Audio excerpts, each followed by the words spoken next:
আসসালামু আলাইকুম। সকাল সকাল ভুল্লি বাজারে চলে আসলাম মাল ভাড়ার জন্য। আসলে এই সময় বা এই সিজনে এই টাইপের ভাড়া না, যে টাইপের ভাড়াটা আমি এখন দিব। আজকে ভাড়া দেবো ব্যাটারি সেট। আজকে ভাড়া দেবো ব্যাটারি সেট সহ আপনার বাসের ভিতরে। আসলে এইসব ভাড়াগুলো কিন্তু শীতের সময় বেশি হয় আমাদের দিকে, সচরাচর হয় না। হুটহাট করে খুবই কম, এই টাইমগুলোতেই ভাড়া পাওয়া যায় না।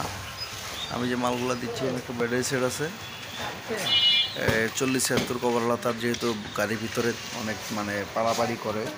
আর একটা ব্যাটারি দিলাম, পানি ব্যাটারি। আর একটা ডবল স্পিকারের বক্স।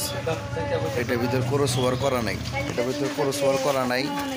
ক্রস ওভার করা না থাকলে আপনার ব্যাটারি চার্জ কম থাকে, আর ক্রস ওভার করা থাকলে ব্যাটারি চার্জটা খায় বেশি। বাজে সুন্দর, একটা সাউন্ডের ক্লিয়ারেন্স আছে, কিন্তু এটাতে চার্জ বেশি খায়, কারণ ওখানে কয়েলটার এভরিথিং ড্রেসড হয়ে থাকে। আর ব্যাটারি সেট দিয়ে বাজবে, এখানে আপনার কী রিস্ক হবে? এরকম কোনো রিস্ক হবে না।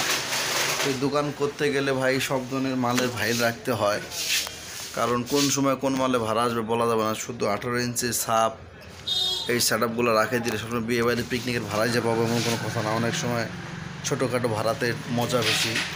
এটা দেখেন 1500-1800 টাকা ভাড়া হয়ে গেল। বক্সটা বসে থাকে, কোনো ধরনের লোক লাগবে না, কোনো ধরনের বল লাগবে না। শুধু গাড়িতে আসবে, গাড়িতে উঠে চেক করে দিব। দেখি কীভাবে কী করা যায়, সেটিং করে দিব নি। এখন মালটা আমরা আমার দোকানটা একটু সাইডে ভ্যানে করে নিয়ে রাস্তার মধ্যে রাখি।